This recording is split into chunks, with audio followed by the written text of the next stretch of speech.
आप सभी को प्रणाम। जय गुरुदेव। आज के स्वाध्याय से पहले सभी मिलकर गायत्री मंत्र करेंगे। ओम भूर्भुवः स्वः तत्सवितुर्वरेण्यं भर्गो देवस्य धीमहि धियो यो नः प्रचोदयात्। आज के स्वाध्याय में आगे सुनेंगे। गायत्री ही वह महाशक्ति है जो सारे विश्व का नियंत्रण करती है। उसकी सत्ता से संसार की प्रत्येक क्रिया नियमित रूप से होती रहती है।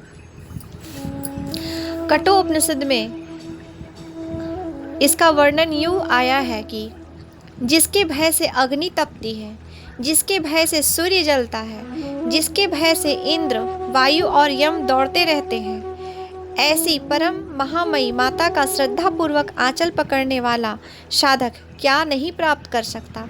उसे श्रुति सम्मति मार्ग से उपलब्ध हो सकने वाला प्रत्येक पदार्थ मिल सकता है। वेद समस्त सारी सिद्धियां गायत्री उपासना से मिल सकती है। अध्यात्म शास्त्रों में उपासनाओं की सार्थकता के लिए उर्वर मनोभूमि बनाने में गायत्री उपासना की असाधारण उपयोगिता बताई गई है। गायत्री के जागृत होने पर अन्य मंत्र जागृत होते हैं।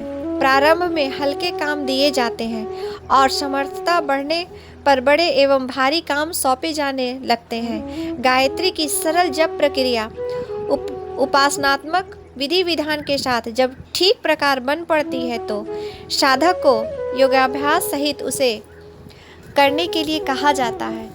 योग और तप का समन्वय हो जाने से गायत्री कुंडलिनी बन जाती है। योग साधना सहित की गई गायत्री उपासना का विशेष महत्व है।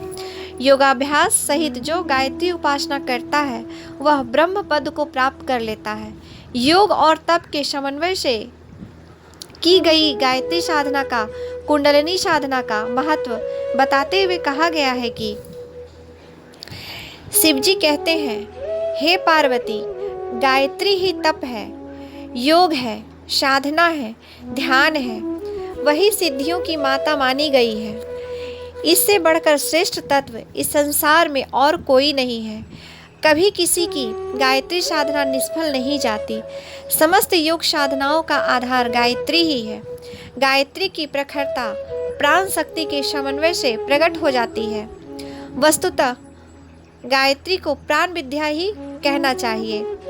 प्रश्नोपनिषद के यम नचिकेता संवाद में जिस पंचगणी प्राण विद्या का उल्लेख किया गया है वह गायत्री महाशक्ति में सन्निहित पंच प्राणों के प्रखर बनने का ही विज्ञान है। यही पंचमुख अथवा सूक्ष्म शरीर के पंच कोश हैं। गायत्री की प्राण शक्ति को उभारने के लिए ही गायत्री की कुंडलिनी की उच्च स्तरीय साधनाएं की जाती है। जब कुंडलिनी जागृत होती है तो साधक के पांचों कोश ज्योतिर्मय हो उठते हैं।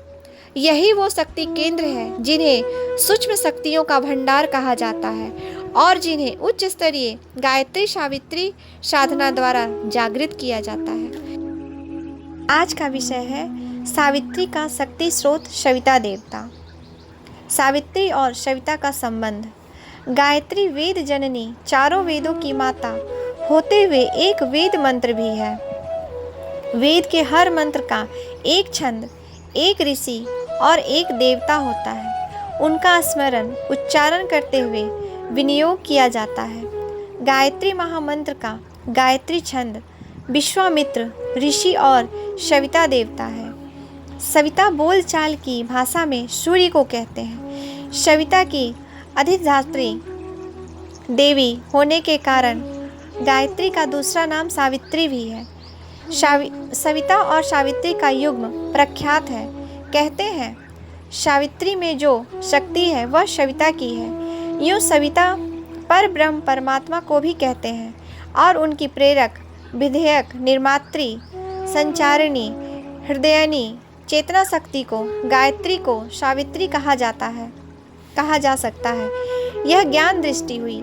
विज्ञान दृष्टि में सविता को परमात्मा का तेज पुंज ब्रह्म बताते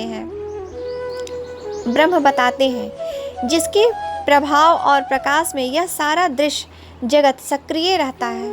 उस सविता की समग्र क्षमता एवं स्थिति की प्राण प्रक्रिया को सावित्री माना गया है। शरीर और प्राण में जो संबंध है वही सविता और सावित्री में है।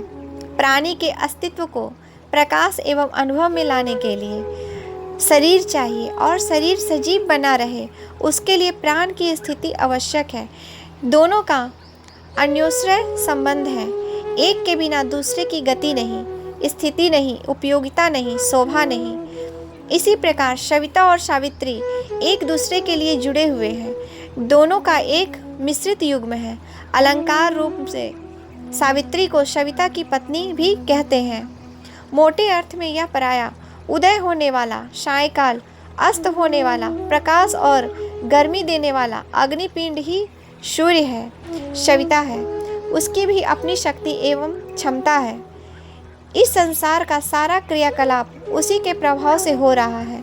इसलिए उसकी स्थूल जगत में विभिन्न प्रकार की हलचलें उत्पन्न करने वाली क्षमता को लौकिक सावित्री कहा जा सकता है। वैज्ञानिक इसी अदृश्य और अविज्ञात महाशक्ति सावित्री के विभिन्न पक्षों का अनुसंधान आविष्कार करने में सृष्टि के आदि से लेकर के आदि विपन्न प्रयत्नशील हैं। उन्होंने बहुत कुछ पाया भी है।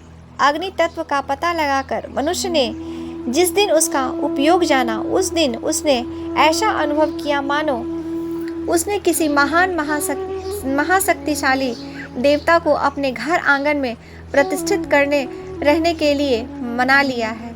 अग्नि के आविष्कार ने बंदरों की तरह अस्त व्यस्त जीवन व्यतीत करने वाले मानव प्राणी को व्यवस्थित बनाने में महान योगदान दिया। इसके उपरांत वार्तुलाकार लुढ़कने से उत्पन्न होने वाली गतिशीलता का पता लगाकर उसने पहिए का निर्माण किया, जिससे विभिन्न प्रकार के वाहन और यंत्र बनाना संभव हो सका। आज का हमारा विषय चल रहा है सावित्री का शक्ति स्रोत सविता देवता। इसमें आगे सुनेंगे। आज तो बिजली, भाप, ईथर, अणु आदि क्षेत्रों में काम करने वाली सहस्त्र शक्तियों को जान लिया गया है और उनके आधार पर विज्ञान के चरण द्रुत गति से अग्रसर हो रहे हैं। अनन्य ग्रह नक्षत्रों पर चढ़ाई करने की योजनाएं बना रही है। इस धरती पर एक से एक अद्भुत आविष्कारों की तैयारी है। मनुष्य शरीर का कायाकल्प करके उसे चिरस्थायी बनाने की योजना है। यह सावित्री शक्ति के कतिपय पक्ष की जानकारी का परिणाम है। सावित्री प्रकृति चेतना के बारे में जितना अब तक जाना जा चुका है उससे अभी असंख्य गुना जानना शेष है। सीमित बुद्धि वाला मानव प्राणी अनंत काल तक नई नई उपलब्धियां प्राप्त करते रहे हैं तो भी प्रकृति की असीम शक्तियों की पूरी तरह जानकारी प्राप्त कर सकना संभव न हो सकेगा। सावित्री का भंडागार अपरिमित है, इतना अपरिमित जिसकी कल्पना भी हम पूरी तरह नहीं कर सकते। सावित्री सविता की शक्ति है। यह अग्निपिंड सूर्य इस पृथ्वी पर जिस प्रकार की शक्तियों का वितरण विकरण करता है उसी की खोजबीन में हम लगे हैं। पर यही सूर्य अन्य अनेक ग्रह नक्षत्रों पर वही की स्थिति के अनुरूप अनन्य प्रकार की विचित्र और विलक्षण प्रकार की शक्तियों का सृजन करता है। यदि इन सब सूर्य के प्रभाव से प्रभावित ग्रह नक्षत्रों तक पहुंच सकना हमारे लिए संभव हो सके तो पता चले कि हमारी इस छोटी सी पृथ्वी पर जो विज्ञान अब तक प्रकाश में आया है उससे सर्वथा भिन्न प्रकार का वैज्ञानिक वातावरण उन ग्रह पिंडों पर फैला पड़ा है। हम लोग पृथ्वी के आकर्षण में जितना भार अनुभव करते हैं आकर्षण रहित ग्रहों में उतना बिल्कुल भी न होगा। पक्षियों की तरह हर कोई वहां आकाश में सुगमतापूर्वक उड़ उछल सकते होंगे। तब वहां इस संबंध में जो वैज्ञानिक नियम कार्य में आ रहे होंगे वे हमारी पृथ्वी पर प्रचलित नियमों से सर्वथा भिन्न होंगे। यह एक उदाहरण मात्र है। सृष्टि में फैली पड़ी असीमित शक्तियाँ पृथ्वी पर ही इतनी व्यापक है कि उनकी संपूर्ण खोज मनुष्य के वर्तमान साधनों द्वारा संभव नहीं। फिर सविता के विस्तृत प्रभाव क्षेत्र ग्रह नक्षत्रों में बिखरी पड़ी विचित्र स्तर की शक्तियों की जानकारी एवं उससे लाभान्वित होने की सुविधा तो मिल ही कैसे सकेगी। कहने का तात्पर्य इतना भर है कि चमकने वाले उदीयमान अग्निपिंड सूर्य की क्षमता जब इतनी विस्तृत है तो असली सविता पर ब्रह्म परमात्मा की पंच तत्वों से अत्यंत ऊंचे स्तर की चेतना के सावित्री के बारे में तो कहा ही कैसे जाए। आज के विषय में सावित्री की शक्ति स्रोत सविता देवता पे आगे सुनेंगे। वैज्ञानिक अपनी प्रयोगशाला के माध्यम से प्रकृति की विलक्षणताओं का, सावित्री की गरिमा का यकिंचित ज्ञान एवं उपयोग जानने का प्रयोग करते हैं और जो उपलब्धियां प्राप्त हो जाती हैं उनसे सांसारिक सुविधाएं बढ़ाने का प्रयत्न करते हैं। इसी स्तर का कार्य एक वैज्ञानिक प्रयोग आत्मविद्या विशारद योगी जन भी करते हैं। वे अपने शरीर एवं मन की प्रयोगशाला में प्रस्तुत अद्भुत अभिज्ञात शक्ति संस्थानों की सहायता से प्रकृति की सूक्ष्मता के साथ अपना संबंध जोड़ते हैं और वहां से वैसी ही विलक्षण उपलब्धियां प्राप्त कर लेते हैं जैसे गोताखोर समुद्र में डुबकी लगाकर वहां छिपी पड़ी रत्न राशि को बटोरते रहते हैं। तथा कथित ऋषि मुनियों का आधार यही है। जो कार्य किन्हीं शक्तिशाली यंत्रों के द्वारा हो सकता है वही कार्य शरीर संस्थान के वैज्ञानिक प्रयोग द्वारा भी हो सकता है। इसी प्रणाली का नाम तंत्र है। जिस प्रकार बंदूक चलाकर किसी का प्राण हरण किया जा सकता है वैसे ही तंत्रोक्त कृत्य से भी अनिष्ट उत्पन्न हो सकता है। जिस प्रकार विद्युत संबंधों से धातुओं के स्वरूप को बदला जा सकता है उसी प्रकार तांबे को सोने में परिणत करने में सफलता प्राप्त की जा सकती है।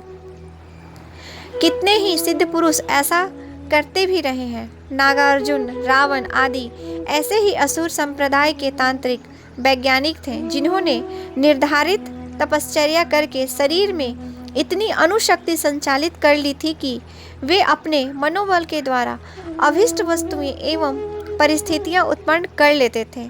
दक्षिण मार्गी ऋषि मुनि इसी प्रयोजन को अपने ढंग की सात्विक योग साधनाओं से संपन्न करते थे, इसलिए उनकी पद्धति मंत्र योग कहलाती है।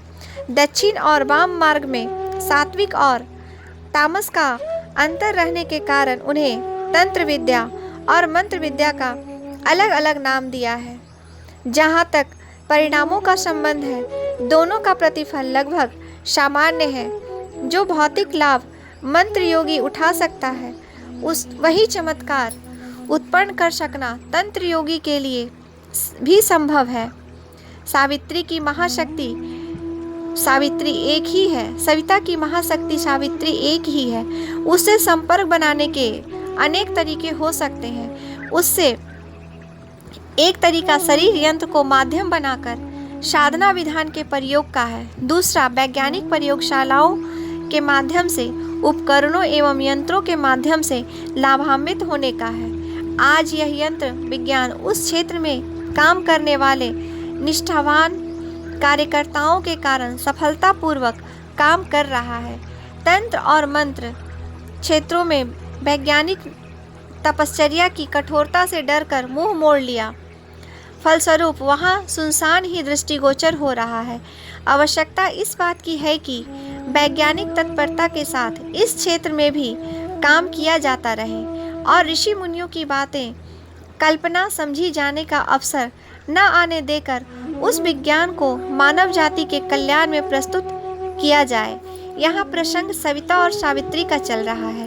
पंच भौतिक जगत में यह उदीयमान सूर्य ही सविता है और उसके प्रभाव में उत्पन्न होने वाली अगणित शक्तियों का पुंज ही सावित्री है।